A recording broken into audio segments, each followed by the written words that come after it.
What's up, guys? Welcome to Wedding Film School Live. Sorry about the black screen for a second there. Hopefully you guys can hear me good. Let me know if you can hear me. But if not, I'm going to assume it's good. So we're going to be doing 3 films tonight. I got Jared with me on the live stream. We're going to be looking at 3 films tonight. 2 of them are new submissions, so thank you so much for submitting. If you have never submitted to Wedding Film School for live critique, why not? It's a lot of fun. I'm going to post a link in the chat. It's also in the, if you're watching this afterwards, you can see in the description. People always ask us, hey, how do I submit? And I always say, well, first go down into the description, read the link, and if you're watching live, you can just go ahead and click in the comments, which I will post right over here. We do this every week. Yeah, a lot of fun. Was I chosen? I think you were Stone Valley Films. I apologize. I was supposed to send an email today, but we had a very special day.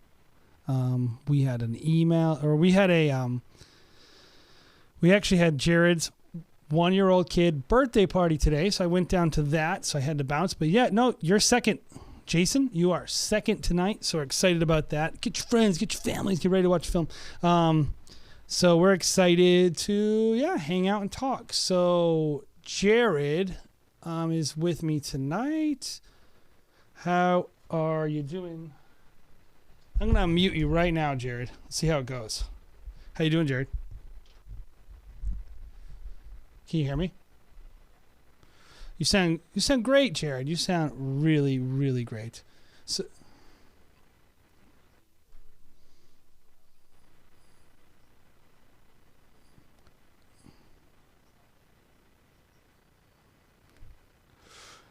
you did a 1-year-old. Here you are, 1-year-old birthday party.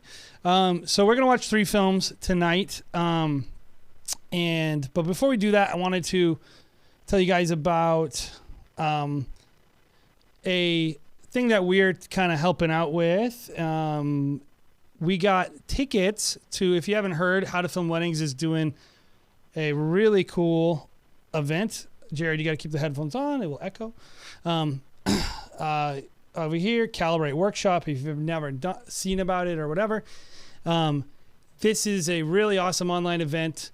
And we have a code WFS25 if you would like to get $25 off this event. It's got Forestry Films, Rev Films, White and Reverie, of course, John and Nick. If you're into that whole crew, head over to weddingfilm.school/calibrate. And what's cool is like they're getting a lot, Jared, for $250 or something like that. And it's... Yeah, it's a really solid deal. So I'm going to post the link. I'm going to post the link over here, and there we go. WFS 25, and you get $25 off, and it's all online, and you actually can watch it like kind of at your leisure too, which is cool. You don't have to all watch it. Is everybody able to hear Jared, by the way? Cannot hear Jared talking. I'm going to... I fixed it. Say hi, Jared. Am I here? Am I present? Yeah. Jared said a bunch of good stuff. Most of them were swear words. Yeah. Most of them were swear words about... They were like really good, like English swear words too. Ones that you don't hear in America a lot. So, tune back in. The good thing about like an English swear word is you're like, oh, that's extra naughty. Like that was a really bad word. Well, and like they're so well thought out. Here we just drop F-bombs and that's like cussing here. It's like not original at all. I think we've gotten lazy with our swearing. I totally agree. I think something needs to be changed over here. I think we've gotten lazy with our swearing in America. Well, and it's almost like freestyle rap, over in the UK. The way that they cuss. There's an art form to it. They put things to string it together in a way that, I don't know, you have to respect in a certain way. Yeah, well, you ever hear like an old man who's like really good at swearing? Yes, that's what I'm talking about. That's the energy that I like. You're just like, you'll be like, okay, if I do it, it sounds tacky, but if you do it, it makes you sound more distinguished. How is that possible? Yes. So we got 3 films tonight, and one of them, I think I recorded a bunch of a cop talking by accident. So, Okay. Well, I'm excited to be a part tonight. I know it's been a while, and I apologize to everyone. It's just been like, I don't want to make it seem like we're the only ones who are busy and crazy, but it's just been absolutely insane. I actually had a Thursday wedding last week, so couldn't make it then.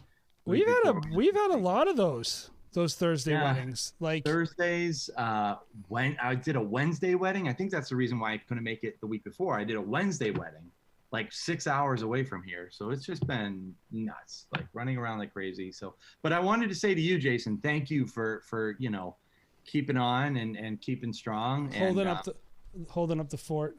Holding up the fort while, the crew has been out and about. I've been watching the live streams, and I've personally really been enjoying them myself. So I'm glad to be back on tonight and critiquing wedding films because, I don't know, it's fun. It's actually like, I feel like we work so much during the day. It's like, this is my downtime. This is the time we just get to like hang out and like, I don't know, talk about wedding films and maybe a little bit more casual of a way. And so, yeah, I'm excited about this tonight. It's going to be good times. Yes. I'm in agreement, as Fred Durst would say. Yeah. And I'm sorry that my video looks like crap. I need to close. I'm going to zoom my camera in because it's making me feel weird that you're giant and I'm little. I feel like a little. It's like. I can back up. It's just you might see the baby happy birthday sign behind me from throwing a baby birthday party. I have my rig set up here, but I cannot figure out how to. I didn't have enough time. Yeah, I thought I was going to get some quality video from you. That's what everyone's paying for. Are you too stupid to use streaming equipment? Do you need me to make a class for you? I do. You were here. I was hoping that you'd be a part of the baby birthday party, and then you would set up just my on-site rig, my home rig. Psst, I'm not doing that for you. I do that for the whole world on this channel called Wedding Film School. We had like this room that I'm in right now. We had about like 25 people in these 2 rooms. Yeah, I was getting a little claustrophobic. It was claustrophobic and very sweaty and not fun. I mean, the baby had a great time though. Baby she did have a really great time. So all right, sorry everyone who's watching this. Like, please shut up. About baby birthday parties. There's nothing less interesting in the world than baby birthday parties. We all know when we get invited to a 1-year-old birthday party that we're like, oh, please don't invite me. Yeah, please don't. Today I was actually excited though because I love your child, but every other one I've ever went to, I didn't want to go to. It was so funny because like all the girls came and then they were like, oh. Steve says that, he's sorry he can't make it tonight. And I'm like, whatever. He's playing PlayStation right now. Like, I don't blame him at all. He wasn't sorry. Steve wasn't sorry. Yeah. Okay, no, so the first film tonight we got from Brock Jones, Brock Michael Films. And let's read about the film. This is always the part I think is the most interesting because, I'm always interested in, like, that's weird that person included that information. In their explanation, but also I do think you get a sense of like what you're watching. If you don't know what a person went through to make the film, it can be a little tough. He says the main difficulty I had was the edit. I actually just finished the video today. The ceremony took place on June 2020, and there were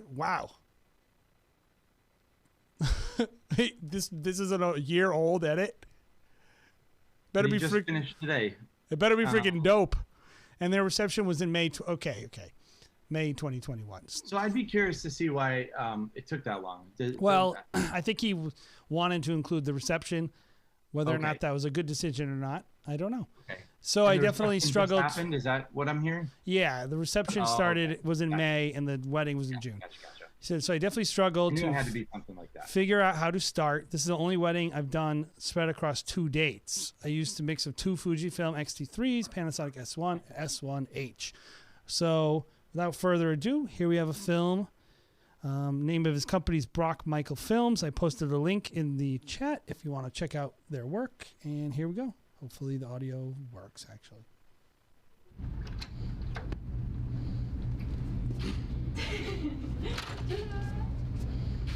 You're beautiful, inside and out.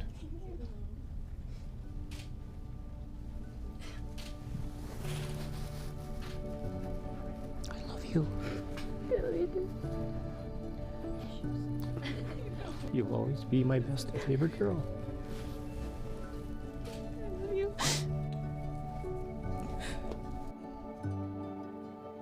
Right there, beautiful moment. I do have a couple criticisms of it, Jared. Okay. Like, get 2 cameras. Like, I feel it's weird that you're just watching this dad. You don't even see who he's talking to. You didn't show the bride first. It just kind of like... I think rightfully we're assuming the dad. I don't think that's too hard to understand. But I think it would have a little more impact if we saw... And I also think that location is terrible. Yeah, I'm gonna put myself in his shoes, and I'm gonna guess that it's raining outside. Just because I don't know that for sure, but I think we've all been there before, where it's been like we've kind of been forced to do receptions or moments like this. I think that we're about to see in like some random dank hallway. You're like at a church, in a church, and you're in like the fellowship hall, and it's like old carpet. Yeah, I guess I would say this is, it's good skill if you don't have the skill. A good skill is learning how to say, let's not do it here, let's do it here, or let me look around the building and find a good place to do X, If you didn't do that, that's bad. You should do that. If you did do that and it just doesn't work, like, I get it. You can't always make everything happen. But I would say for future growth, when you have you got to learn how to make lemonade. And like, these are 2 moments, the dad first look, and then this moment right here that I'm looking at, and I'm like, it's not a good environment. It's not good light. Yep. It's just not that nice looking. And if you were at all able to, I think you should feel the authority to do that. Yep. So I'm gonna guess also, and I'd love to hear if he was solo shooting this, or if he had a second shooter. Because obviously when you're solo shooting, it does make it a little bit more challenging. But if you're solo shooting, like you said, get a second camera, put it on a tripod, and then handheld or monopod a second angle, and do that wide tight combo kind of thing. It is a really nice moment. Dad was really sweet. Like, the dad moments always get me as the father of a 1-year-old girl. Like, that stuff gets me. Yeah, that's a great moment. Really nice moment. It's a good moment to include. You just gotta shoot it a little better.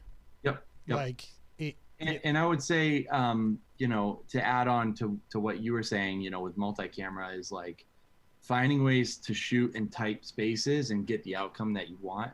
Like, there were a bunch of people in that one room with Dad. If it was me, honestly, it seemed like you were kind of like restricted with your movement there. I probably would have asked everyone to just leave so they could have had that moment by themselves. And then what that also does for you is, gives you a little bit more elbow room to get around and get. I don't think people should. I think one of the biggest things that people who are inexperienced do is they think they can't ask people to leave. Yeah. They think they have to do exactly what you want. They have to do first looks with like everyone screaming in the background saying woo the whole time. It's like, you can tell people like, hey, this is going to be what's best. And I feel like you should feel comfortable. Anyway. And I would say with that too, like, getting comfortable, getting exactly what you want. I found a lot of success actually being kind of like a silent influence on the photographer. Big time. A lot of times I won't even take full command with in a situation like that, where I'm like, you're out of here. Like, you go here. Like, because the photographer can sometimes maybe feel like you're stepping on their toes. I might be like, hey, what do you think if we get everyone out of here? And they'll be like, oh, I was thinking the same thing. And then they'll hop in, because they're usually the main voice talking to the bride and groom. They'll be like, do you mind if everyone just gets out of here? Just being that silent voice. And honestly, it will win you a lot of favor with the photographer when you're thinking for them and just like helping them achieve what you guys are really both thinking at the end of the day. Yeah. I had a photographer situation 2 days in a row last week where one of them, it was very bad, and the person didn't want to collaborate. And the next day, everything we were doing, we were bouncing off each other. And I had her back all day, and it was great. And I think you never know. You might be able to get that person exactly what they want. They might, who knows, maybe they don't have the confidence to say, let's not do it here.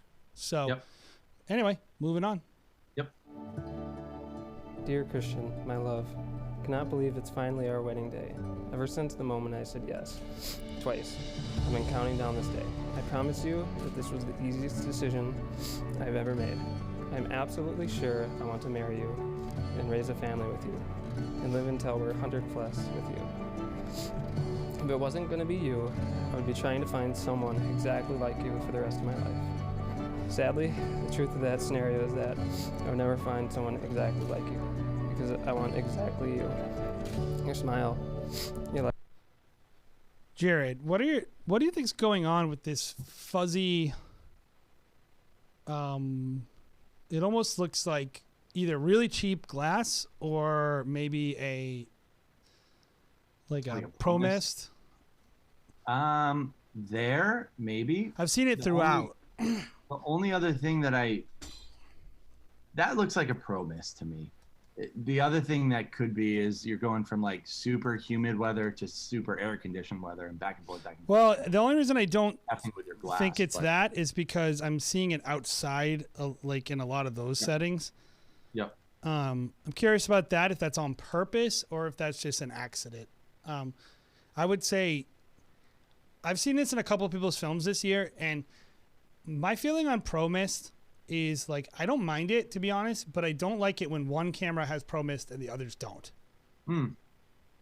Yes. I notice it, and it's just like, ugh, like it makes you like one look, unless it's like very atmospheric and it's like very intentional section of the film.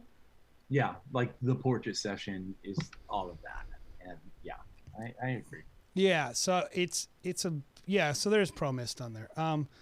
Yeah, I mean, I could take her. I know that Aaron uses Pro Mist from 31 Films on every one of their cameras all day. So this is what I would say too, is sometimes just doing, what is it, like an eighth, like stop, like literally just like the smallest amount of Pro Mist. The smallest amount. Yeah, like they have like, you can stop it up to like a full like half Pro Mist, which is just like crazy looking. And sometimes when you're doing an effect, especially like, I think when you start out, you're like, more effect is better effect. But the more you do filmmaking, the more you realize that being subtle is actually what wins the effect, what makes it feel. Because you don't want people thinking about your effect. You want them thinking about like the mood that you're putting them in. When you watch 31 Films, you don't go like, wow, look at that Pro Mist. Yes, exactly. But they probably have like an eighth on. I think he has an eighth on all their cameras. Yeah. Or at least on most I don't know. of them. I haven't used a Pro Mist in literally 15 years, and all of our guys keep on being like, let's use Pro Mist. And I'm like, let's just get through 2021, and then I'll consider. We'll innovate later. We've innovated this company existing right now. Yeah. Moving on. Yeah. The way you make me feel so safe, valued, important, and loved. I have found my perfect complement. I'm happy because my life will forever, from today on, begin. I'm curious if this is the first day or the second. My love for you grows probably each second day, day. No one's wearing masks. and I can't imagine spending another day without being your wife. Thank you for being my happy place, for always singing with me, being real, honest, and loyal to me. I promise to take care of you, honor, respect you, compromise, forgive, be honest with you. Most importantly, promise to love you every day for the rest of forever. See you at the altar. Did she give hers? Did she say her note? To my dear beloved Maggie, I can't believe this day is finally here. I still remember pulling up to St. Norbert in the Blazer and asking you where I should park. So I was going to say, something like this, when you can hear the noise that bad, the background noise. Well, that's what I was going to say, is he's wearing the mic, right? So like, she's not wearing a mic. Sometimes that can work when they're doing vows and they're literally facing each other and they're like 3 feet away from each other, and that can work because she's speaking at him. But when they're around the corner, that's going to get tough on the audio to be able to hear her as clearly. I recently had an incident, actually the behind the scenes that we did from, I think it was from April, that I think came out at the end of April. I had a similar problem where I put a lavalier on the groom for his speaking of his vows, and then I used a different microphone for her vows, and it just sounded way off. And I was like, ugh, I should have done that. Rookie move. It was a mistake on my part, just thinking that they're both going to sound the same. So when you're doing stuff like that, just using the same microphone, you got to, because it's just, even with all the work in the world, like even if you had like Ryan Coda, like you sent him those files, he'd be pissed at you. But even he probably couldn't match them that well. I don't know. He's the wizard. I don't want to underestimate his powers. I guess for me, the big thing is sometimes crap happens, and maybe you want to include some of it still. I try to minimize problems like this. And guys, hey, if you're watching, thank you so much for hanging out. I'd love it if you could drop a like on there. Tell YouTube, people like this. It's good. So drop a like on the video. That'd be great. But I would say I would minimize that in the film. I wouldn't highlight this section if there was a problem that big. Because like all I can hear is people, and I would also be like, hey, everyone in the background, shut up. Like, you know, this is again like putting them in the right place, controlling the environment, making sure it's not too quiet, and then of course miking. It's just, you got to think ahead. If you're like, this is important, I'm gonna literally do 2 minutes of this audio. It has to be good. So yeah. I had no idea that was the sort of something that would change my world. That night of dinner, laughter, and happy tears was a precursor of where my life was headed. I know it hasn't always been easy for us. I'm so excited. It's like they're in a I look vacuum forward to cleaner. raising a family together without the dad bod. In the future, wherever or whatever we are, know that I love you and will always love you. Oh, it's so And will brutal. still I want to fast forward it. It hurts my ears so bad. Yeah. It hurts me. Hurts my spirit.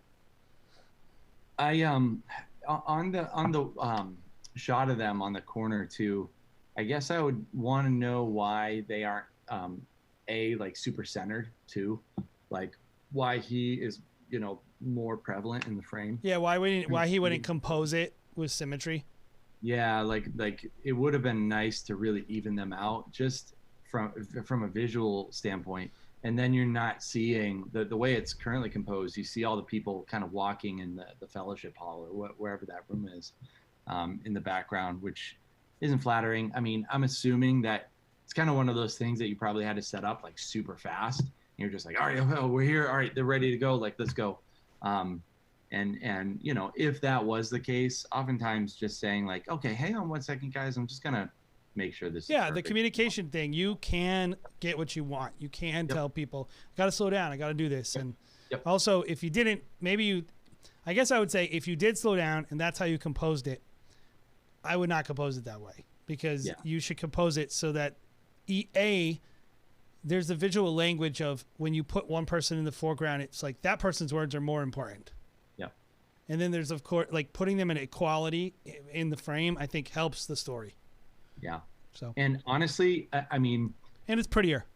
Ryan is a big Mike the Bride kind of guy. I have never done it. I would Mike the Bride there if that was what they wanted. I was gonna say that's probably something that a case, because it's staged, right? We're making this scene happen.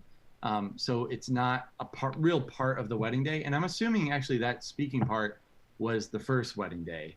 And then this reception, cool pro mist, you know, purple hazy light thingy that we're looking at right now is the second wedding day, like the reception part. Yeah.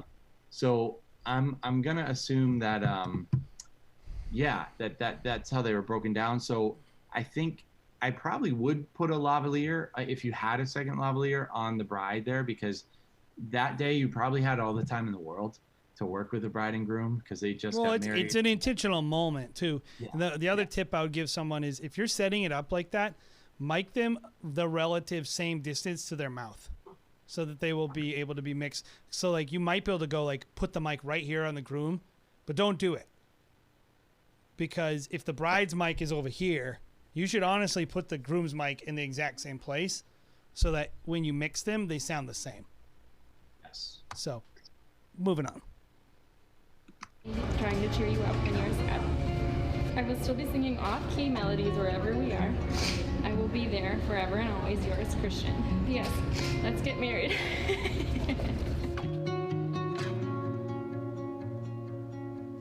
I've had 11 months to prepare for this. I went back to your wedding file and looked at everything and found out you really kind of met each other after both of you had kind of a low moment. You were... That's a grope. That's what I would call that.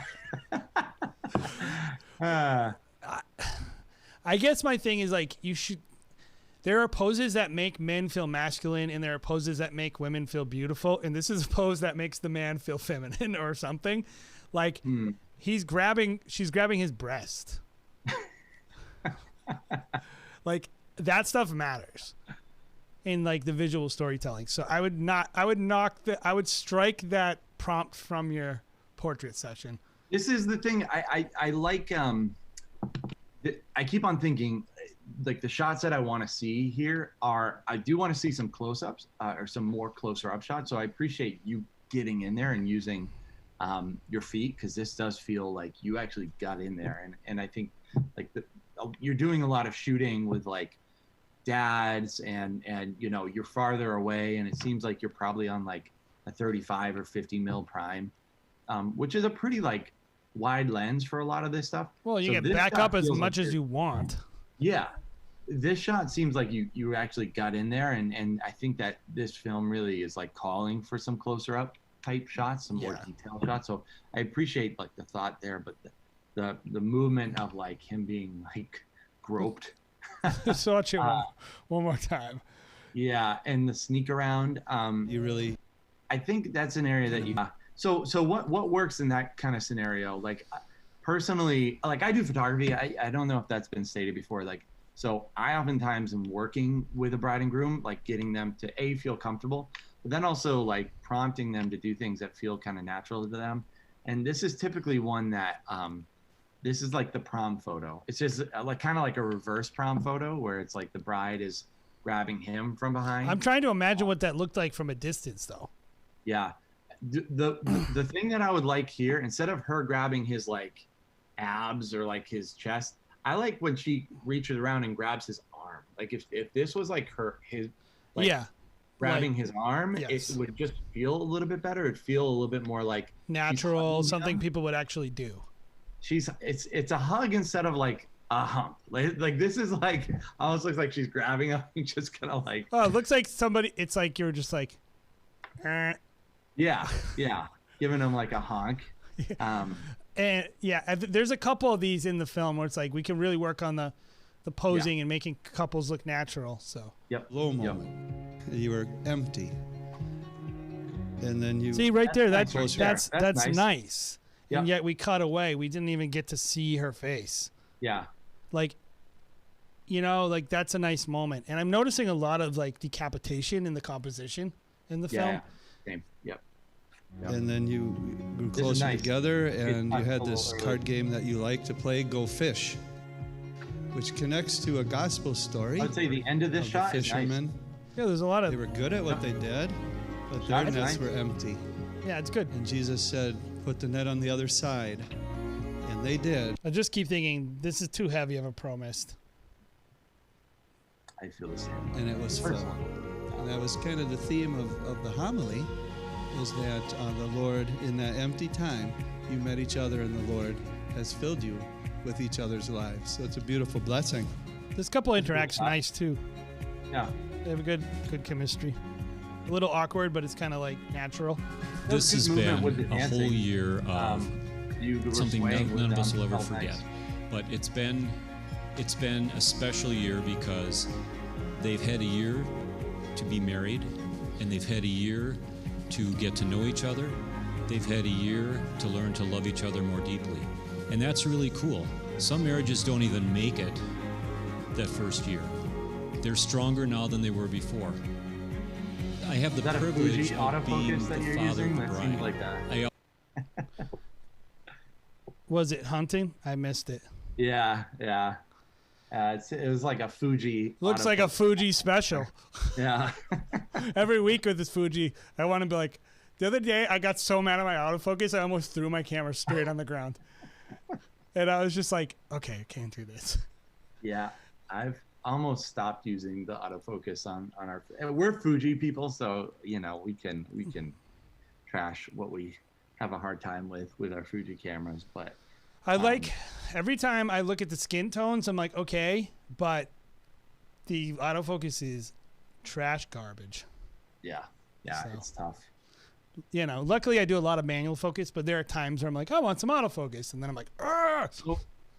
So I keep on thinking and wishing, Brock, that you had a tighter lens on your not on your interviews, on your toasts, on your person speaking. I wish I was a little tighter. I get distracted, maybe just because I'm a filmmaker. Like stuff like this irks me, but like seeing like the exit sign in the background, sometimes it's out of your control. Where it's like you're in a direction and you think they're gonna land on a certain spot and they're gonna be in your light and all this stuff, and then like some dads just move around, so exit signs are like inevitable. There's nothing you can do about it. But the wider you get, the more exit sign you're going to get. Well, the less compression. Compression is your friend in a lot of settings. I think the whole film needs a lot more compression. I agree. You know, if we made a video about like dealing with crappy, ugly places, I would say get compression. Yep. That'll get your make long lens, be on a 200 millimeter. Yeah. Blur out the crappy background, which actually would have helped a lot in that church. The church, I mean, that church is tough. It's not like an old Catholic church. No, it has no drama to it. Yeah. So that can certainly help. I always told her the story that God said, I can only send you one girl. That's nice. So I'm going to send you the best one I've got. And I think he did. Maggie and Christian are perfect together because they help each other to be the best versions of themselves. That is exactly what a marriage is supposed to be. It's nice to see you all, and I want to thank you all for being here. I want to give a special shout out to my Aunt Joy and my cousin Chelsea for providing the cupcake. Don't do that transition. Audio transition? Yeah, that's not good. You got these two different keyed music going over each other, so it becomes what's called dissonant, which is like they're fighting each other, and it sounds like cacophonous and not good. I want to thank you all for being here. I want to give a special shout out to my Aunt Joy and my cousin Chelsea for providing the cupcakes. You all Like it kind of feels like you ever like be on the phone with someone and then like music starts playing from some interference. Yeah. That's what it sounds like. It sounds like you're listening to the video and then another video. It's like I remember when I was capturing it, I opened up my other window to see if I accidentally was playing another YouTube video. Like that's how it sounds. So anyway, need to go and eat. That's going to be great. There's 3 different flavors. Please eat them.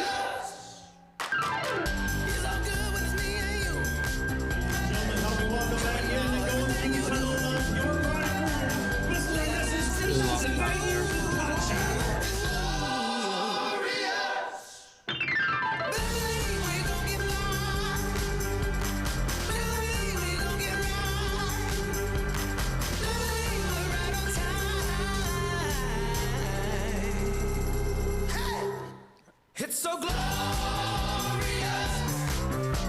It's marvelous. It's powerful. It's so glorious. Yeah, no wrong with a rose gold watch. Catching a light with a diamond clock.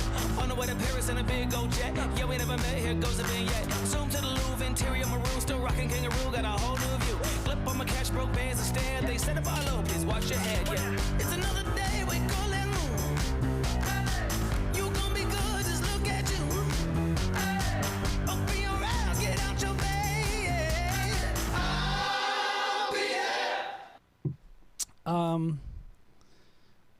So there we go.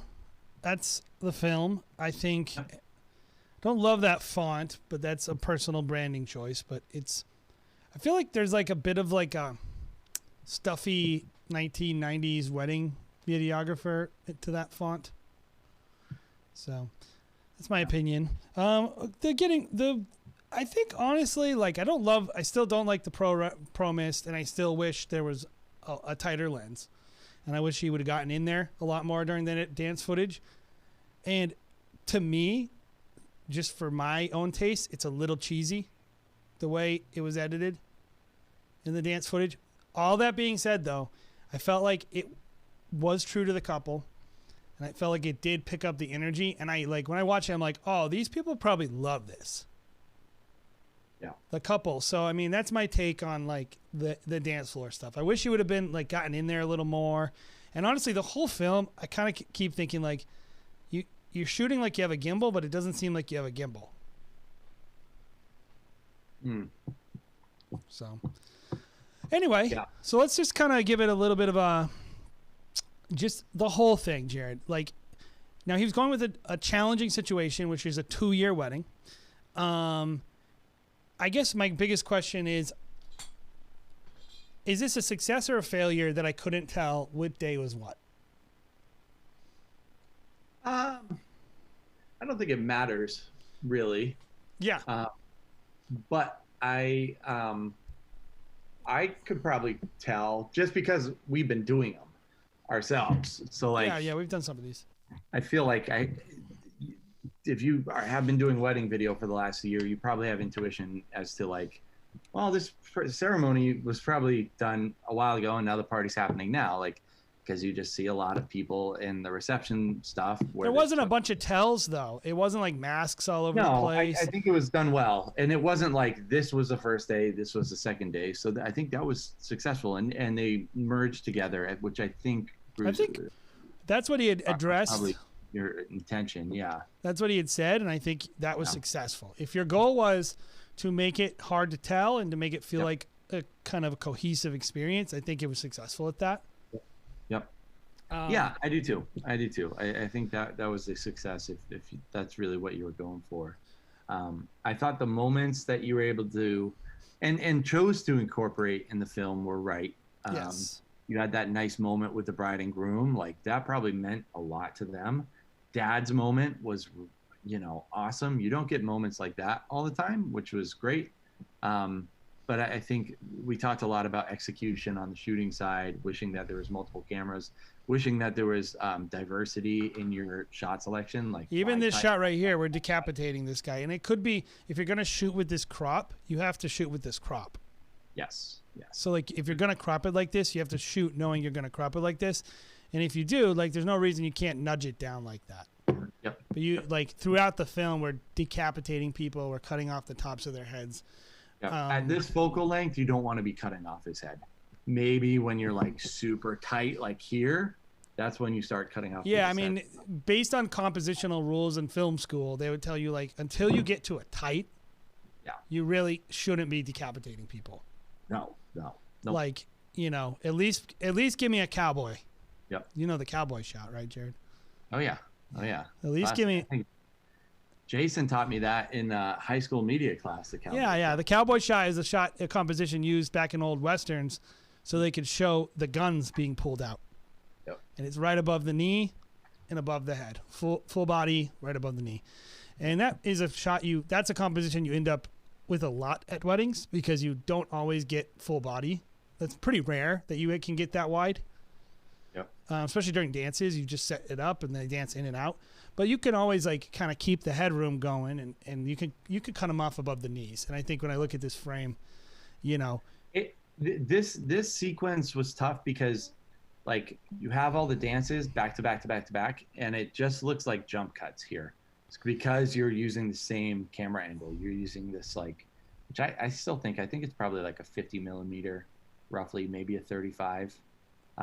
It's just your people are all the same size over and over and over and over and over again. Yes, that's the issue. You can't go like shot. You can't go in and out. And there are some of these shots where I'm like, this is me. I don't like the moment. This is my most hated moment of a wedding, Jared. Yeah. Introducing the wedding party. Someone was asking me the other day what trends I wish would go away, because like over the last like 5 years, we've seen a lot of trends go away. Like the cake cutting isn't as important to people. Barely at all. When is the last time you did a bridal, a bouquet toss or a garter toss? I did one this year. Oh, you have? Wow. One bouquet I think toss. It's been years. It's been years since I've done but most of the time they tell me to leave. Yeah. They're like, yeah, whatever. We might do that, but you don't have to capture it. Yeah.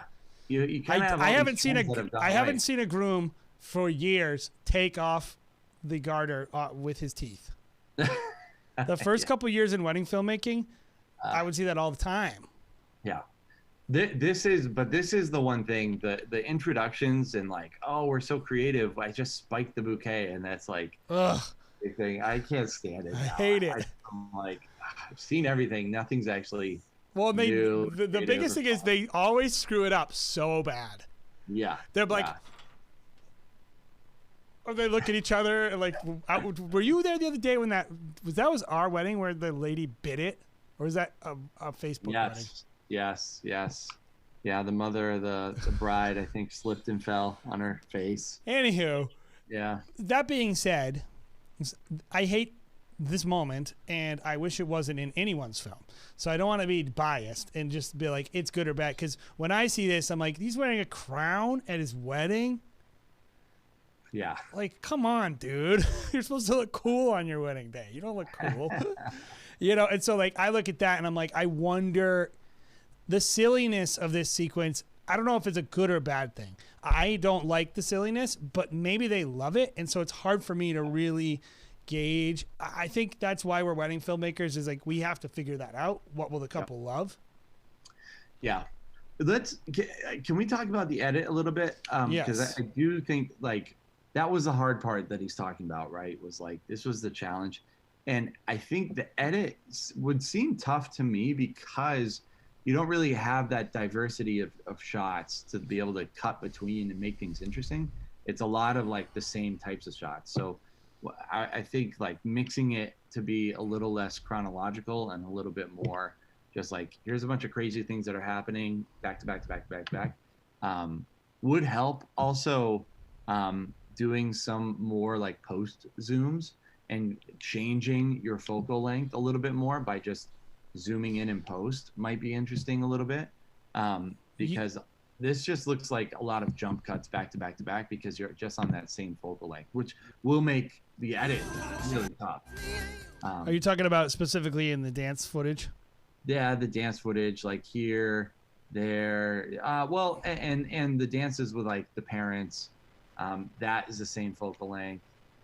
That's a very similar focal length. To like actually get in and zoom in and get just like one shot as opposed to like 2 shots, 3 shots, 4 shots. Like, when do I say that? Like 2 people in shots, 3 shots, and people in shots. It also needs needs some like to be in when you have that blue light. You really need to underexpose a little bit more than you probably think, and use your light and get some rim light.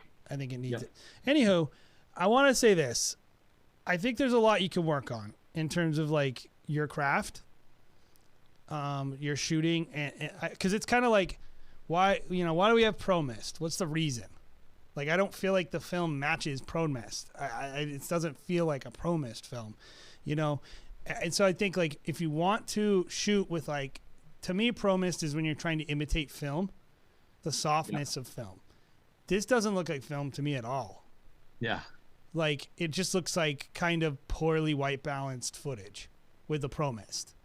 Yeah. So I would say like you focusing on your composition, focusing on your camera moves. If you want to do gimbal stuff, get a gimbal. And like before you introduce something like a Pro Mist, make sure that you can freaking nail all that other stuff. That's my opinion. Yeah. So you see Ben's question, Jason? You want to tackle that? I never include cake cutting. It's like serving a plate piece. The most recent one. Oh, would you guys consider this a wedding video or a wedding film in today's wedding filmmaking language?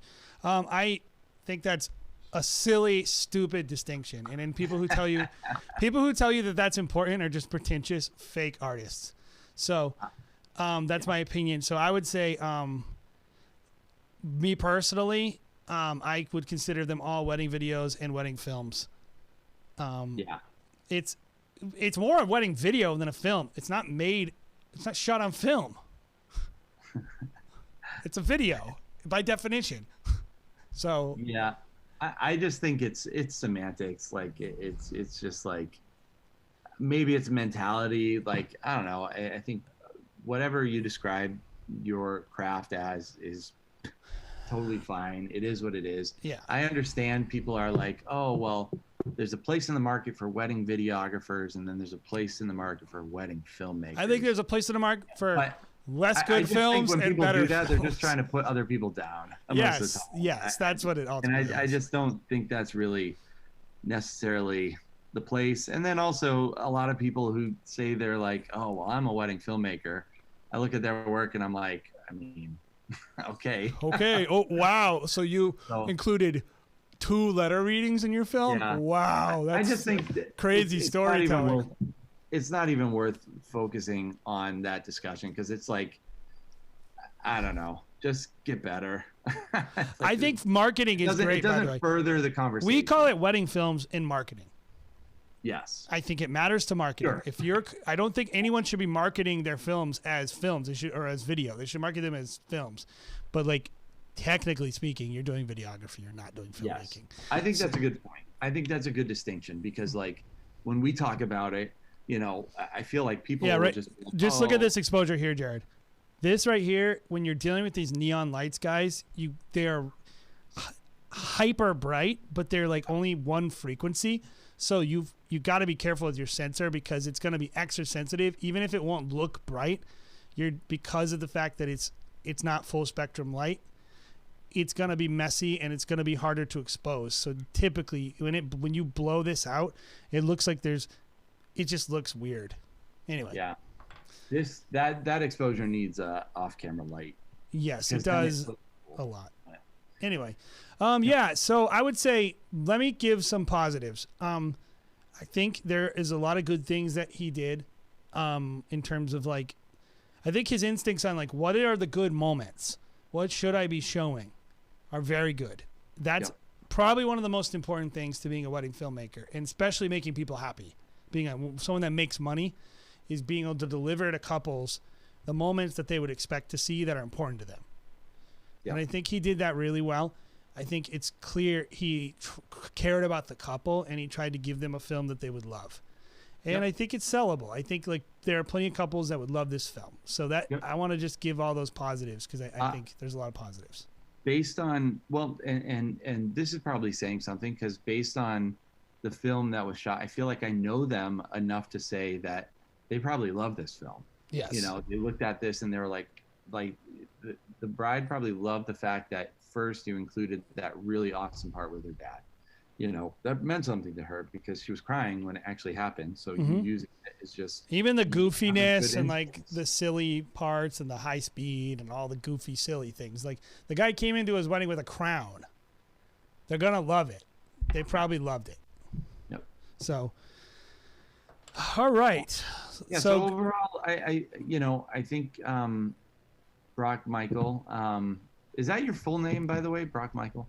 I would say, you know, good job. I would want to see, you know, because even it seems like your shooting style from a year ago is different from what it is now. It seems like you incorporate the pro mists in the recent footage. So excited to see kind of what you can put together and as your style is developing, but your instincts are good. Keep on following them. Yep. And get better composition, approach different situations with a couple different types of cameras and focal lengths. And I think that will go a long way in your edits. That's going to help your edits at the end of the day. So. Yes. Yeah, totally. I mean, it's really about like elevating. It's not about making them useful. Like the film is useful. Couple would love it. We just want to help you elevate. Did you see Kyle said that he's a wedding journalist? Can you imagine being a journalist covering weddings? Well, it's it's funny to me whenever I talk to a couple and I'm like, you know, I just want to kind of be like a fly on the wall, just like documentary style. Yeah. You know, and you're like, I mean, kind of. I'm putting it to a music video, so it's actually the total opposite of documentary style. It's not at all documentary style, but that's how I sell. Well, me too. That's how you sell, but like the actual film you're making is nothing like a documentary. No. Marketing is not the same as the actual craft. Yes. So, but marketing is important. All right. So the next film we got is from Jason Morrow, Stone Valley Films. I posted his link over there. So what he says, solo shooter, Sony A7 III, Tamron 28-75. Love to hear about that lens, by the way. Is that the one with the IBIS, or not the IBIS, but the image stabilization built in. Sound was an issue at this wedding because it was a distillery that was still open during the ceremony. Also, some unexpected feedback during the reception. Looking to upgrade sound recording options. So we'll kind of try to pay attention to sound. So this is, and the last one, by the way, the last film he charged $2,400 for that. So go get it. That's good. This film he charged $1,200 in Kentucky. So yeah. Yeah, I mean, I would say if that's the top of the market, you should move. But I think it's probably just people starting out. I don't think $1,200 should be scoffed at all. You know, it's a perfectly fine place to start out. So we'll keep all that stuff in mind. So here we go. Here's the film. Uh-oh. Did I screw this up, Jared? I mean, it's been done before. Yeah, it's been done before. Well, it's like there seems to be a weird issue. Here it is. Fixed it. All right, here we go.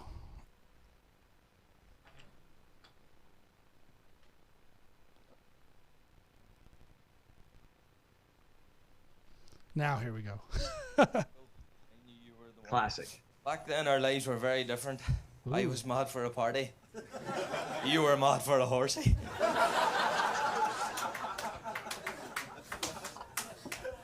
Pretty soon, I realised we had the same dreams and goals. We had the same vision for our future, and that's what made me fall in love with you. Wanna love you like we're dreaming. I think we know what made Molly fall in love with Connor. The accent. Beautiful accent. We all know what brought Connor to Kentucky. Yes. The whiskey. The bourbon. Yep. He's like, forget this scotch. And we'll never stop believing. Wanna ever have this feeling all for you. Oh, I do. Oh. If you're in here, I'd love to know if this is handheld or gimbal. If this work.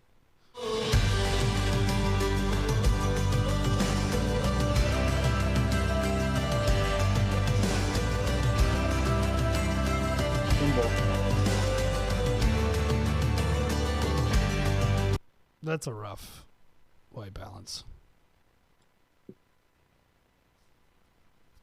Would you include that shot, Jared? Maybe not like that. I just the multiple white balances, crush me. They're tough. I would definitely shoot it too with a lot more compression. Yeah, because it's like it's not an actual important that people know it's a coat hanger. Yeah, the bride knows it's a coat hanger. What's important is that they see the words and the date. So. Yes. Yep. And the other thing is like that's actually a really nice room. Yep. Like there's got to be somewhere nice to put it. Like anywhere. This is really great white balance. Yeah, it looks beautiful. This is nice. Yeah. It looks nice.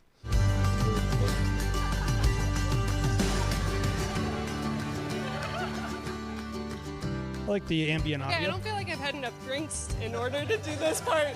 I'm talking about this Irish wedding, and I don't feel like I'm liquored up enough for this, but I have had the joy of growing up with Molly by my side. And Connor, I couldn't ask for a better person for my best friend.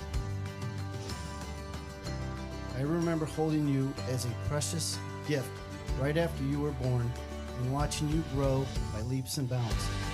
You have made me, so many others feel so blessed to have you in our lives. You have and always will be one of the guiding lights in my heart that keeps me so strong and grounded.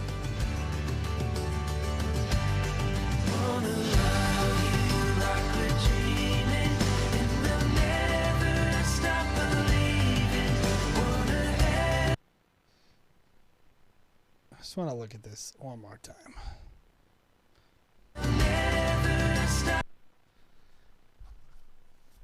I think I don't like including his junk in this shot. Because the zoom in, like, it's just, like, I think I like the composition to be a little higher. Yeah, looking down. Not on his crotch. Like, it looks like a Looking crotch. down at his junk. Looking up at it. Huh? It's like looking down at his junk instead of looking up at it. It's not enough. It's not enough of this guy's junk. It needs to be. No. I tend to agree. Like, I think a shot like that would probably just try to elevate a little bit and look down. So it just makes the angle a little bit more. Well, even the push in, it's like going down. Like you're going to keep going into his junk. Yeah. Like, so, yeah. It's like.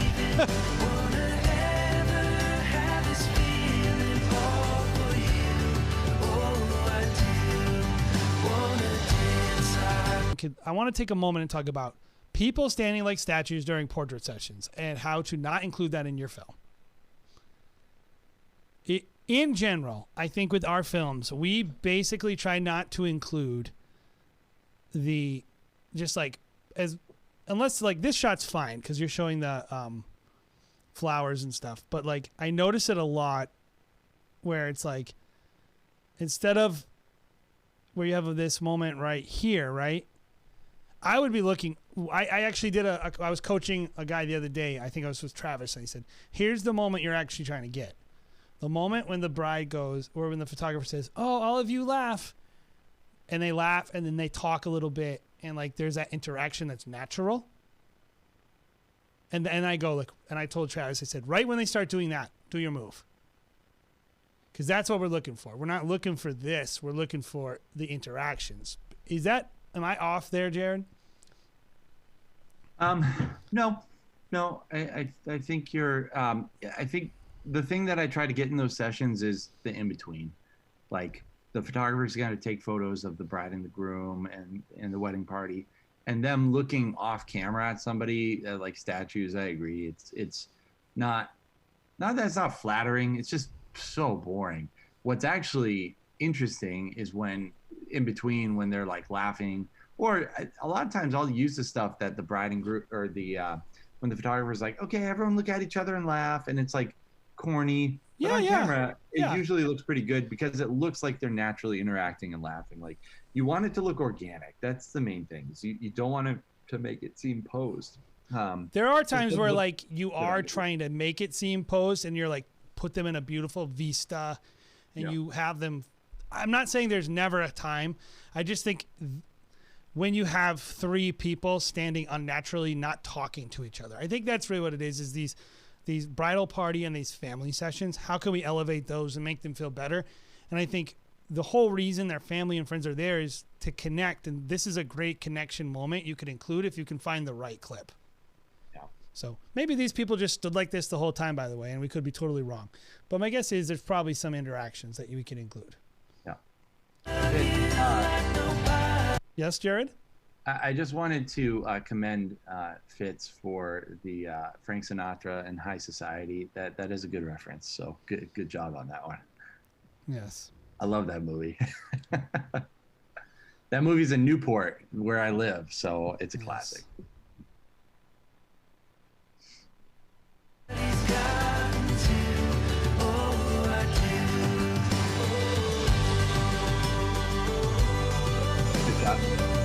Yeah, there's a lot of good stuff here.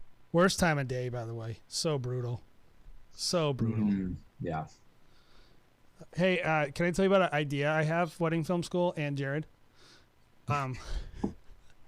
Here's my idea, guys. I actually have been talking to MusicBed about it, so we might do it. A competition called the White Dress Challenge. Where everyone has to submit a new edit to the song White Dress. By Ben Rector. Anybody?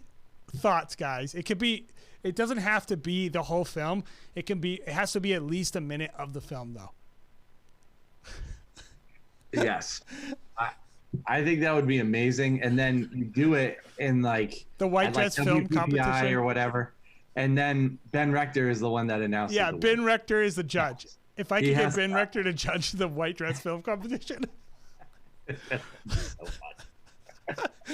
But if I could get like Alex from Sculpture of Time to make an edit, The white dress. Be awesome. Yeah. No, we would probably I would give you guys a 1 year a free 1 year subscription to MusicBed. So we make it worth your while. So if you won or if you submitted, I think if you won, maybe we give away a bunch of prizes.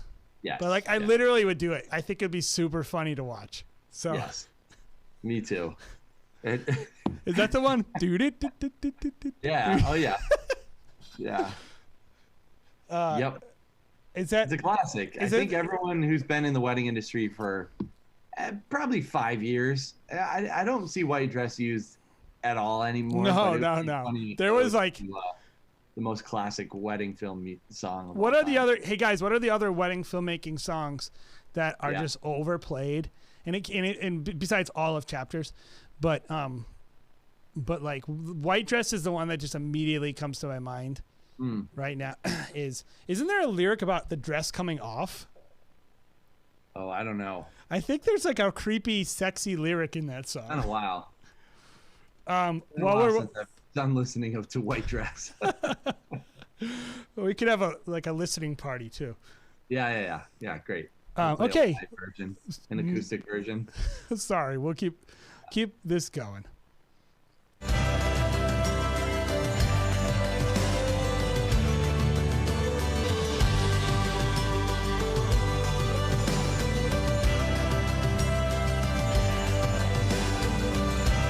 Because talk about it.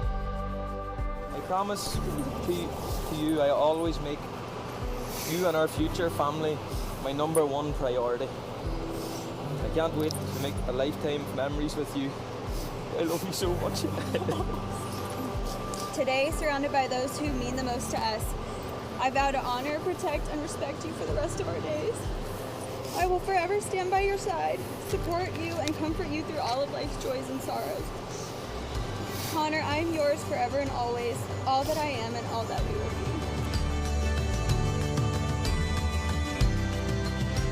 What God has joined together, may no one ever separate. Please kiss your bride.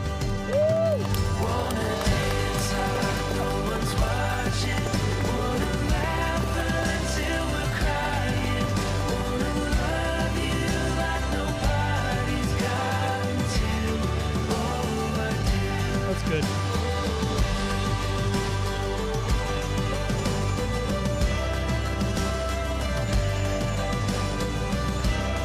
That's a fun moment.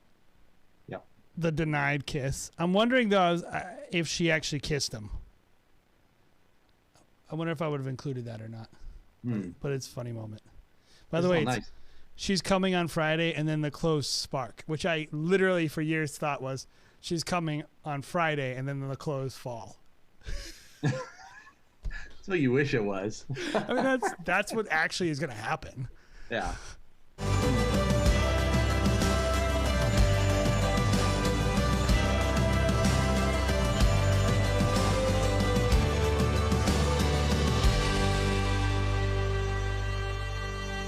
Love that shot. Put your hand in my hand, darling, say go. Keep your eyes on the horizon, stay gold. All I need are your eyes, you're my arrow. Now we're running into the wild. I see the light. A few of us were at dinner a few weeks ago with our Uncle Erwin, and we were talking about today and how much we were all looking forward to getting round to the celebration. Erwin said, "I'll tell you what, Connor's getting a great girl," to which we all agreed because he. So that's tough right there. I think it's very distracting to me how overexposed that shot is. But, well, you know what it is? I was thinking about it this way. I was trying to think of how to discuss this because I think one of the things you get when you're a very experienced filmmaker is you have a consistent exposure approach throughout your film. So, like, you treat your highlights the same way the whole film. So you're trying to have them meet certain... You're trying to, like... So, like, I'm not saying you couldn't shoot a film that's kind of like that light and airy pushed highlights thing. You could do that if all the highlights looked like that. What gets me about this, it's the only time you expose someone like that.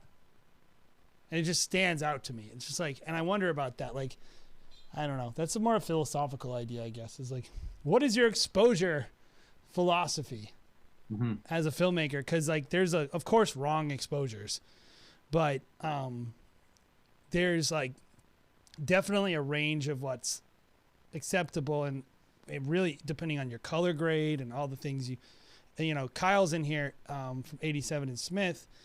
He does things exposure wise that I would not do. Not that they're bad. It's just, it goes with his film. And I feel like that's one thing I'm noticing throughout the film. It doesn't seem like there's a consistent, like, this is how I handle my highlights. So I don't know. That's a weird way of this shot just made me notice it. Cause I looked at him like, in some ways I like the exposure. What I don't like about it is the way it pops in the film. Yeah, I think that's a good way to describe it, because you said this shot was overexposed, and I'm like, I don't think it's overexposed, but explaining that it's different than the rest of the film, the way that the light is used, because I think you could expose for the highlights a little bit here and make it a little bit darker, then you get rid of like girl with pink hair here a little bit more, and it'd be a little bit more I don't know, like you'd be able to match your exposure that you were doing for the previous shots too. It also could just be a weird, odd light that's hitting. Oh yeah, it's just a weird thing that happened in a lot of ways, but it just brought to mind that interesting talking point. Yep. Like, how do you handle your highlights and your shadows? Yep. Like that's a big highlight of like someone's look. Yep. You know. Yep. So if you're definitely trying to nail your look, I think that's a good thing to think about when you're on site is, what your exposure consistency looks like. Yeah, and it's not like you're beyond into what is correct and into what do I do. Yep. However, I did have to jump in and say, and Molly's getting a great guy, because you are.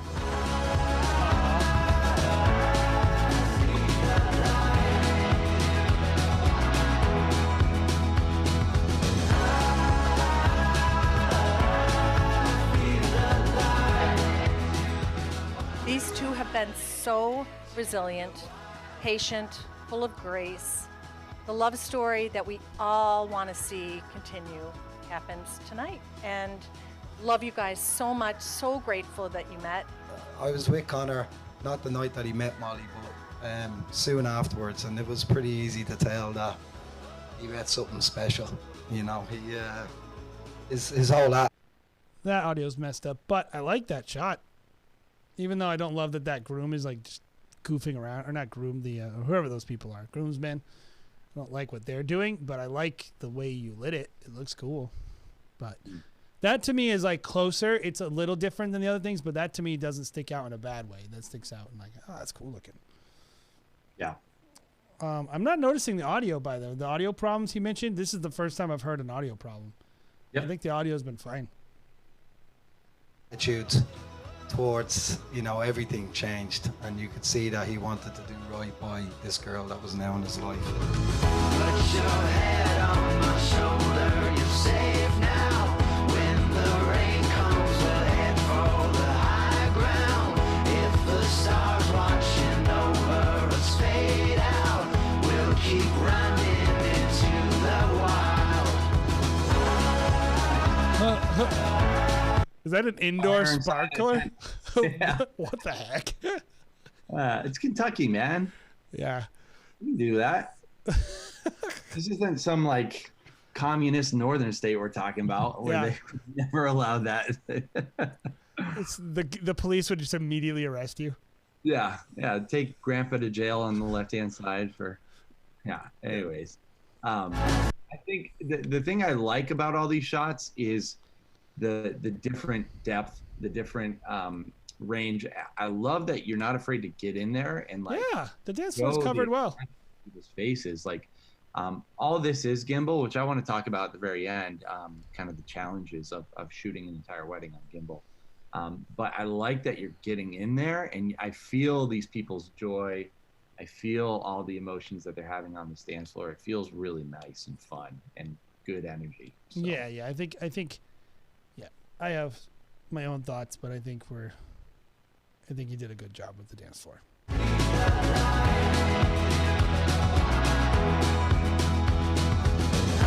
This is one of the things I was going to point out, but while I have an example, I'll bring it up. I feel like a lot of the gimbal work is approaching from like odd angles. Like, I don't understand why not center them. Because the photographer's there. Well, tell them to move. Well, that's it. Yeah. That's the thing.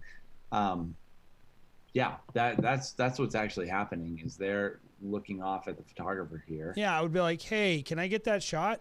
And the photographer would be like, yes, you will. You can. Like, they're not going to say no, especially if you just do it like 4 or 5 times all day, which is what all you really need. But I think, but there was things like that where it was like during the ceremony, like kind of coming down the aisle, but you're a little bit off center. I think just kind of, if you're going to do the gimbal stuff, just kind of paying a lot of attention to your composition, because that's one of the things, like with people who use a lot of gimbals, they're kind of relying on the moves. Yeah. And yet you can draw so much more power when you combine movement plus composition. Yeah. You know, anyway. Yeah. Let's finish it out, and we can hop in and talk through it.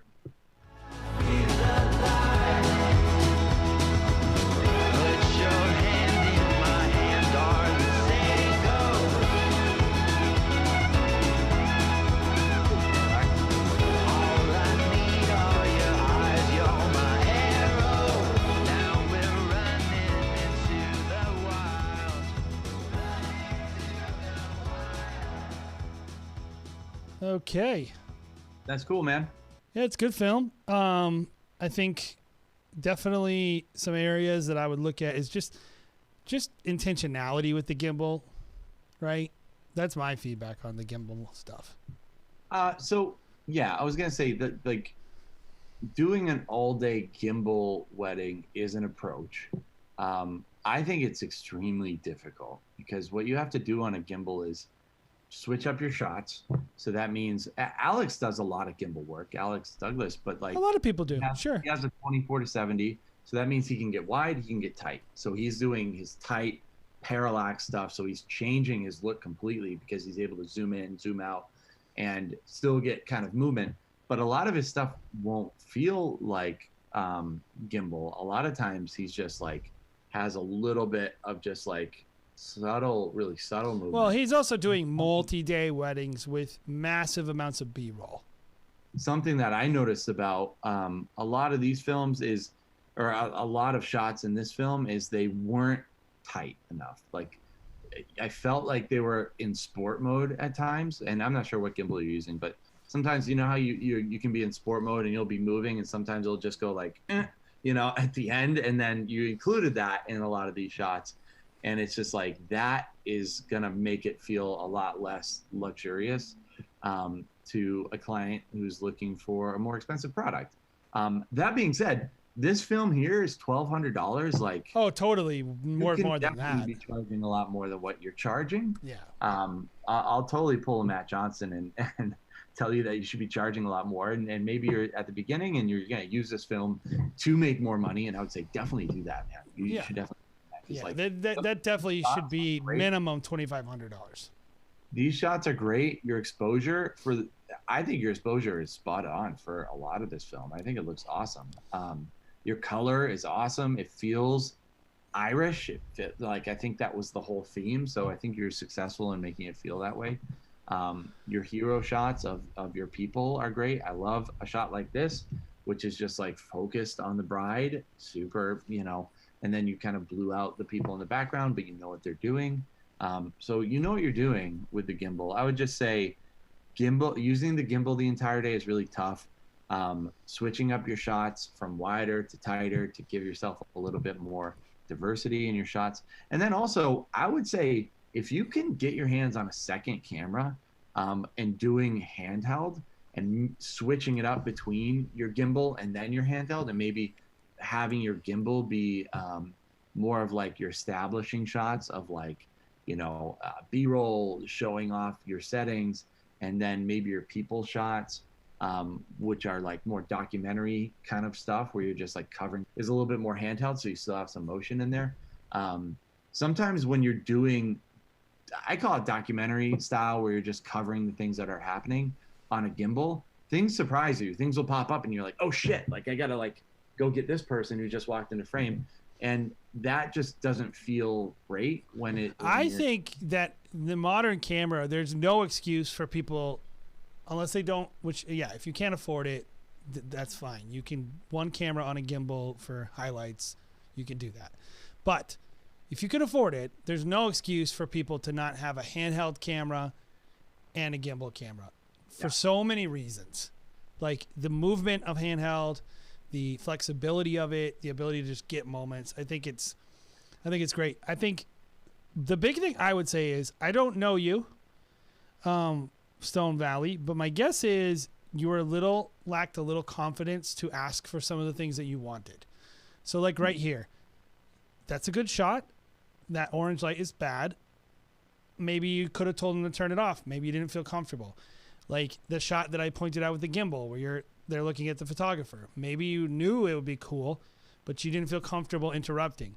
So I would just say, like, for you, I feel like the next evolution is going to come from that confidence that comes with actually knowing that you know what you're doing. Like, and kind of thinking of yourself that way. Like, I'm a professional. I know what's good. I did this shot and this shot and this shot, and they're good. I did exactly what I wanted, and it was good. And couples will love it, and so I'm going to ask for it from the couple, from the people around me. I'm going to respect them, of course. I'm not going to make them uncomfortable, but I'm going to be like, hey, can I step in there? I just want to get this shot. Oh, hey, can I turn that light off? Or, hey, can we go over here? Like, I feel like that's the thing that I'm noticing in the film more than anything, is like I'm feeling like you're kind of like letting people do things, and you're probably going like, ugh, this looks bad, or I didn't get the shot I wanted. And I would just encourage you, you know what you're doing. You should be charging more, and you should be asking people to do what you know looks good. Yeah. Yeah. Something else that I noticed that I really liked, I loved that one shot that you got of Dad's first look, where Dad is facing away from the camera. Yeah, it's right around there, I think, Jay. And you're creeping in on Dad. Yeah, it's right before that, I believe. Like, that is a really well, like, thought out shot. Like, that's something that you were like, hey, I'm gonna do this, and you executed really well on it. And I yeah, this one, you're pushing in on Dad. Well, and then it was like the one time where he probably thought like, oh, I can do what I want because no one's bothering this guy. Yeah. Like, I would say that's a luxurious looking shot to me. Mhm. And think, because you thought it through, like, this is what she's going to be looking at, and then you let it play out. You know, that's using your head and being a director on site. And Mhm. I thought that part was awesome. I love the way you shot Well, and I think if I don't know, maybe I'm totally off, but I get the sense that if he was more comfortable, he would have a lot more shots like this with the bride and groom, with a lot of moments that it would elevate the film so much. When you're moving from being, I will say this, what we should not be talking about is wedding filmmaker versus wedding videographer. What we should be talking about is, do you want to be a wedding cinematographer? Like, because cinematography is a craft. Like, video and film are actually mediums you record on, so it shows like, or even better yet, being a director on set. Like, some people who shoot aren't directors. They don't have a clue how to direct people, how to pose people, how to ask for what they want, how to get what they want from it. Like, I think that's going to be a thing for you, is like being a director and learning how to direct the environment. And I think that's the biggest thing. I know it's like, it wasn't a thing in the film.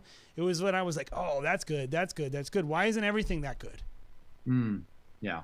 And it's probably, I feel like I could see pulling punches. Yeah. So Yeah. good film. Charge more. Keep doing it. I want to see what you got next. So I could see pulling punches. Yeah. So Yeah. good film.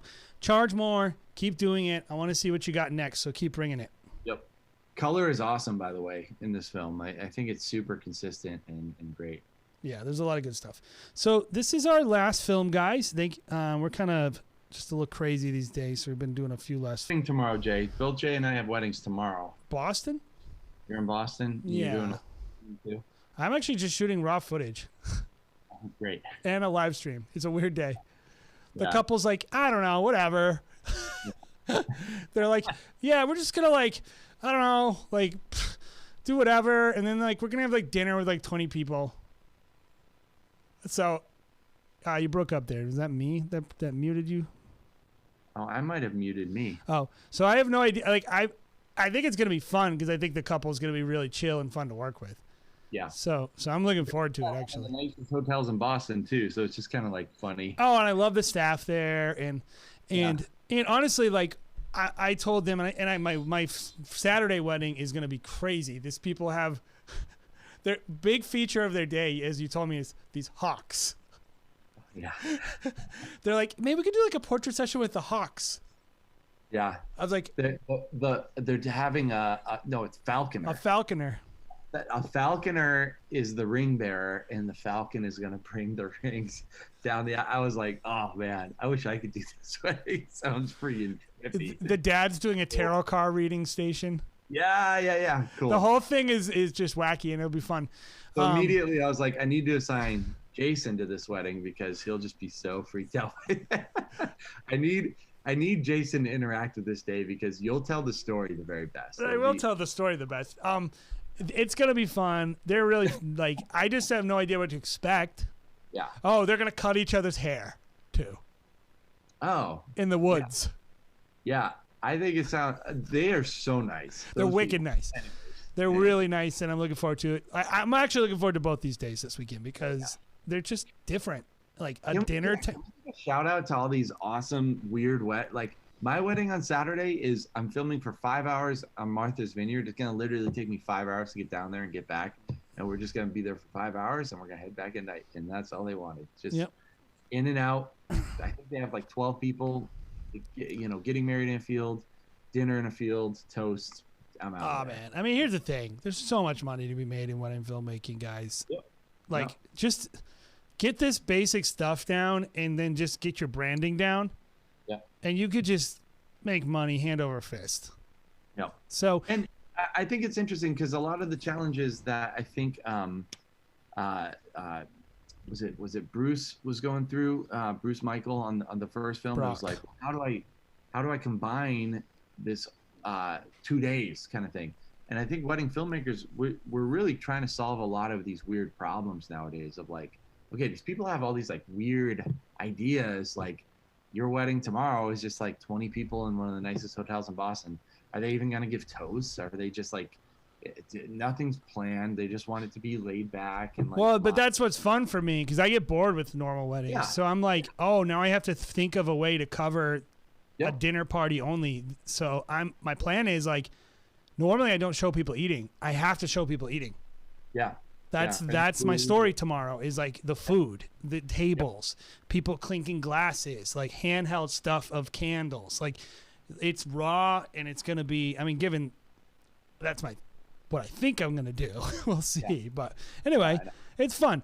I love the challenge of all this stuff. So, so this film, 2 Sony A7S III, 2 Sigma 24-70s, Ronin S. Very unique day. Their friends had hired us to do their wedding as a gift, but due to the events of the past year, they ended up getting married last April, and we filmed their reception. I made a really cool connection. All this COVID stuff, man. All these COVID weddings. Interesting. I made a really cool connection with the photographer, and she was gracious enough to let us use her pictures. They did something kind of interesting. You'll see. The couple was absolutely kind and warm, and I felt like we really I felt like we weren't working all day. That's always fun. Like that's how I felt on Saturday. Well, I mean, I did drive 3 hours during the day, so I guess that felt like work. But the rest of the day the couple was awesome. It was a lot of fun.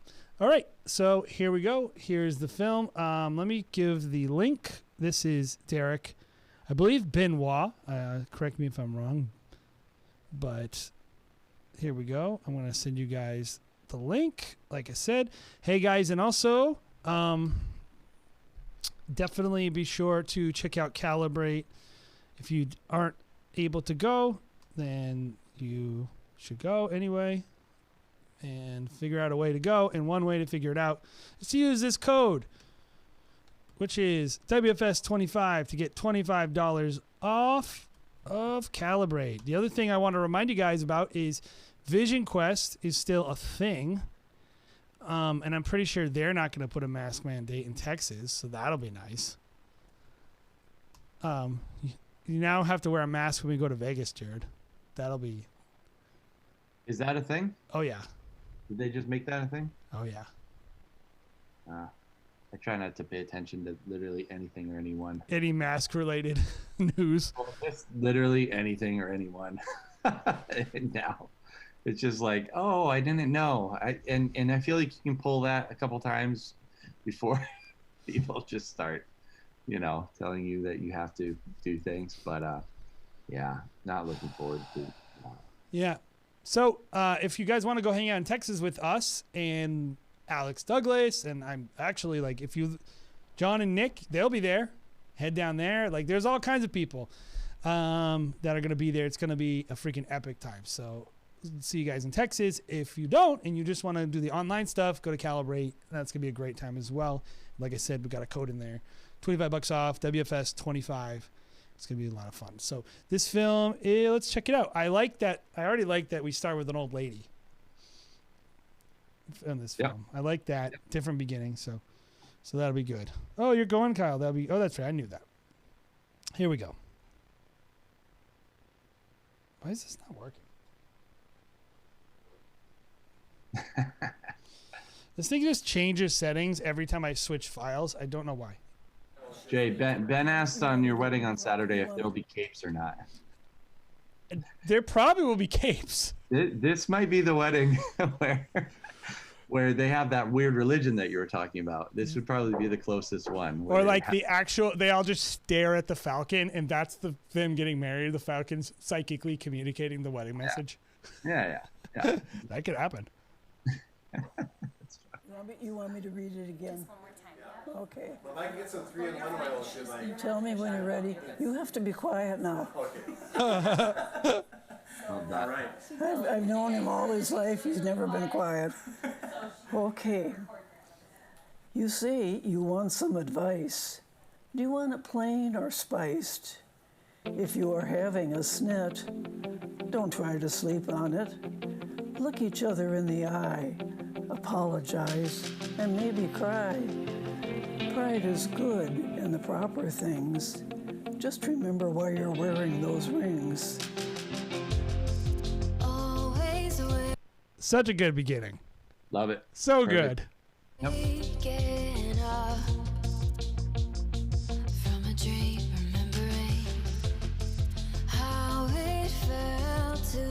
Cool, big rolls.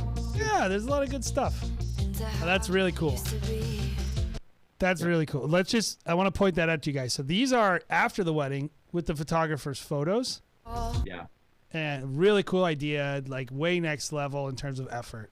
When you said incorporating the photographer shots, I was like, oh no, we're gonna see a slideshow in the video. But that's an awesome way to incorporate. Yeah, it's cool. There's other stuff in there too. They did a good job.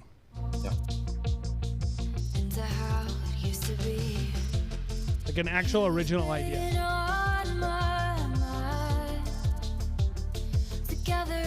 Separate session right there, by the way. Feels like so much time from when we were saying. Yeah, they're wearing a different outfit. Yeah, but I like that he went with a similar pose. Yep. So you could kind of like, that's just cool. Yep.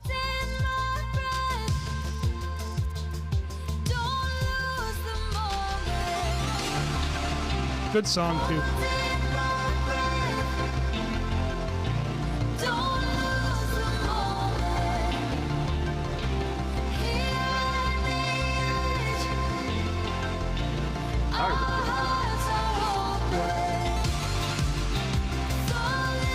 That was weird.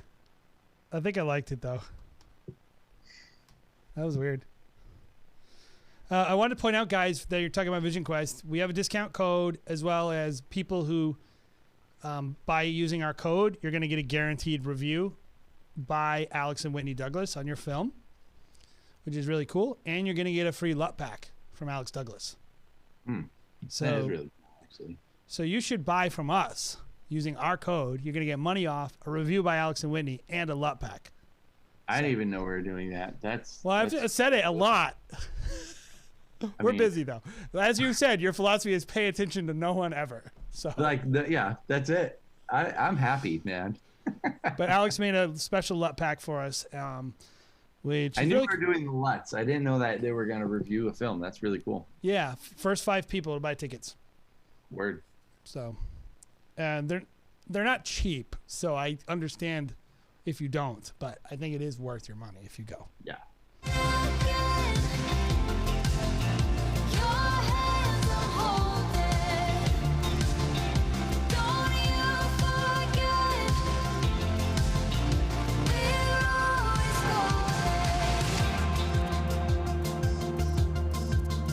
So Cool idea. I like the idea. I'm not into the execution, but I think it's a great idea. There's so much creativity in the film. You're just there's a good editor, a good thinker, a good creative. Yep.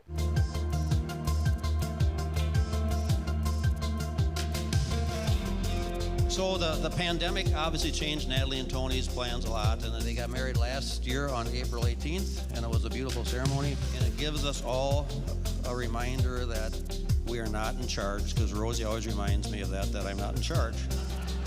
Hi, Grandma. You look pretty good. I think I look pretty good too. Whenever people mention Tony by name, it's always a big smile. Tony, big Tony. And I've noticed the same with Natalie. Whenever they mention Natalie by name, it's Natalie with a big smile. And so it's so appropriate that Tony and Natalie are together now and will be together forever. We are so grateful to God that He brought you two together. Grandma, how does Tony look? What? How does he look? Terrible. Can you believe he's getting married? No. At St. Mary's? No. No. Unbelievable. Me neither.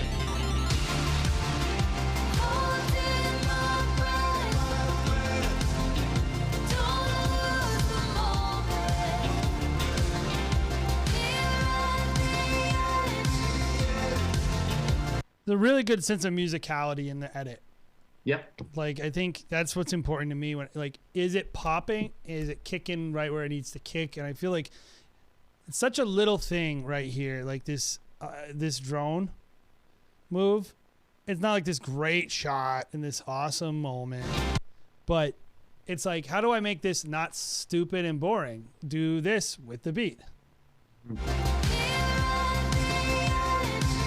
There's like a little flash, a little speed, like jumping cuts a little bit. It's a smart way to do it. It's like, what I love is with wedding filmmaking is not every single wedding film you're going to make is going to be equally as good, but you can be equally as smart in how you edit them. And like, not every, like, you know, you can't, like I said, you can't make every film equally as good. But in this moment, like, I feel like he's making a lot of smart decisions throughout the film that elevate it. Yep. Way beyond, like, you're looking at this. Isn't that like a super nice wedding? Yeah. Well, it's like we were talking about directing earlier, and really when you're like directing, all you're doing is solving problems. So I can tell that you saw that there were some problems in your shot. If you're just like, here's this drone shot, it's kind of boring. What can I do to make it less boring? Like, you have the right idea and you're trying to solve the right problems, right? And then we can talk about like what the execution looks like. Did we do a good job with solving that problem, or are you still working through how you solve those problems? Did I make lemonade? You know, like, where are the lemons and where's the lemonade and how do I do that? And, you know, shot like this obviously doesn't do much for me, but, you know, whatever. It's something for the couple, you know? So I think throughout the film, there were some non-sexy moments that you did a good job with. Yeah. So. Yeah. The edit's real solid, too, so that helps. Yeah.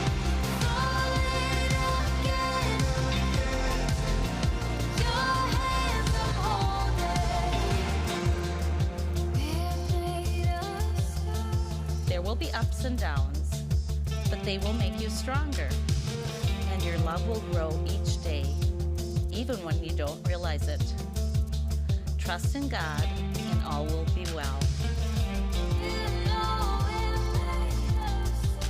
The future will hold many surprises for you, too. Be ready. Enjoy every minute of your life together. And more important than anything else, help each other get to heaven. I love you so much, Grandma E.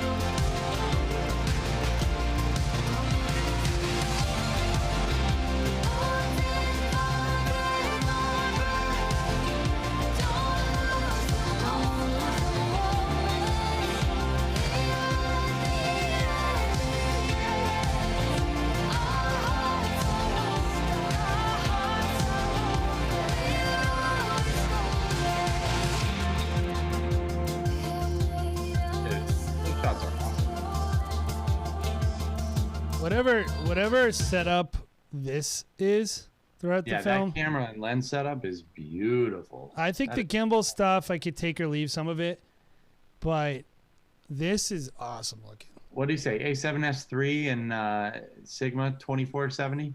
Yeah, that's what that is. That's on 70.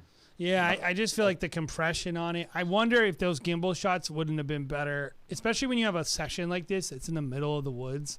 You can stand as far away as you want. Where is this? Pennsylvania? Where is this? I don't know. Let's see. This wedding is Benoit Films. Oh, Minnesota. Yeah, I wonder if he would have been better off though shooting that gimbal stuff zoomed in. Maybe. Yeah. Yeah, because I'm feeling like, and it's like really high, kind of weird. But this is awesome looking. I love getting those. I want at least a 50 mil on my gimbal, especially in portraits. Not necessarily for getting ready, but during portrait session, I think it looks way better. The composition on these shots that you got it's dynamite. Looks awesome. And they had nice interaction too. I really like what you pulled out of the couple, and I don't know, it's just it's good.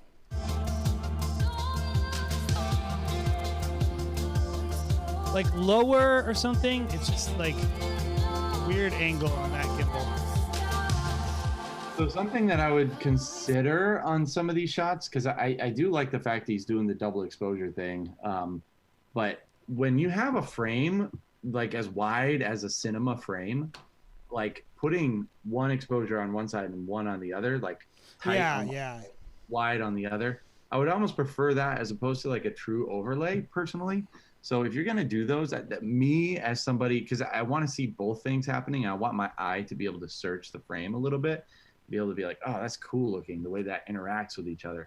When they're truly over each other, sometimes they can just be a little bit like meshed together in a way that I don't think is as flattering, but I like the fact that you're doing that. Like, yeah, I don't like it when it's distracting, and I'm also noticing sometimes like because it's overlaid, like you'll have like a shot where you're like panning and then you'll go back a little bit, and like you're noticing some of like the messiness of it, and like I think it's cool on some level to lean into that, but I think maybe I'm not an expert at double exposure personally, so I don't like to like. It's very challenging to do. Well. I would just say though, it could be executed better throughout the film. Yeah, I would say photographers can do it really well, because when photographers do it, they have a lot of time. They're only working with one frame. There's no motion to it, obviously. And so they have two frames overlapping where they can perfect over the course of half an hour to an hour to make it line up perfectly and zoom in. And like, so when you have a bunch of those individual frames moving, I mean, that's challenging, man. But I would say on a video frame, that's probably something that I would prefer. Yeah, like I'm not an expert, but I noticed a lot of the double exposures just didn't do it for me. There's a really good filmmaker. I don't think she does a lot of weddings, but I think her style and her work really lends itself well to the wedding world. Her name is Ali Vidal. Oh, yeah. She does a lot of really cool double exposure stuff. She's a master. Yeah. She's amazing. Ale Vidal, Vidal, Ale, A-L-E. Yeah. Yeah, you should. I was to say, yeah, you should definitely check her workout. She does a lot of stuff with like dancers and stuff, Derek. Amazing. But you should check her workout. I think it would help you even. Her transitions are incredible. Yeah. Which is amazing. I think it'll help you go to the next. This is a great frame, by the way. The interaction with her hand is, it's just putting people in a place where like they're communicating like. I look at this and I go, she feels safe with him. He's a strong man. She's vulnerable with him. Like, it's a good storytelling shot. So great song too. That's cool. So that's your film. So I'm gonna say this: very successful film. Yeah, fantastic. It's great. There's a lot of Really good stuff to it. It's a lot of like unique elements to it. Like Yeah. the beginning was really nice. The way you chose to work with the cell phone footage, the way you chose to work in the photography. I don't know. Like I think you did a great job. Well, yeah, like we were saying, like this is actually, if you want to make a comparison to like a filmmaker, like versus videographer, I don't know. I hate that conversation, but I would say, you know, a filmmaker or cinematographer thinks through these problems. Like you had, man, that frame looks so good. Oh God, they look so good, dude. So good. Anyhow, you're thinking through these problems. You had to go to grandma's house to film that. And you had to have the thought of like, well, it'd be cool for her to read this poem.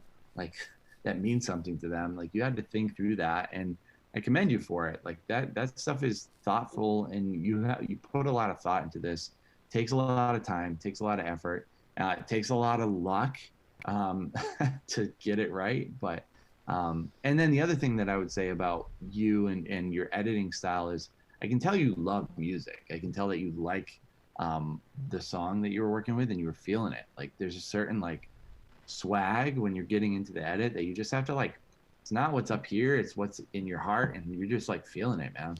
And it helps that the couple seems freaking awesome. So there's that too. So you just dove into it. So good job. It was Ali Avatel, right, Jared? Ali Vidal, Vidal, I believe. See, are you sure? Ali Avatel just did a Moses Sumney video, so she's really good. I've seen those. Yeah. Ale, A-L-E, Vidal, V-I-D-A-L. Yeah. Post that in the chat, bro. All right. All right.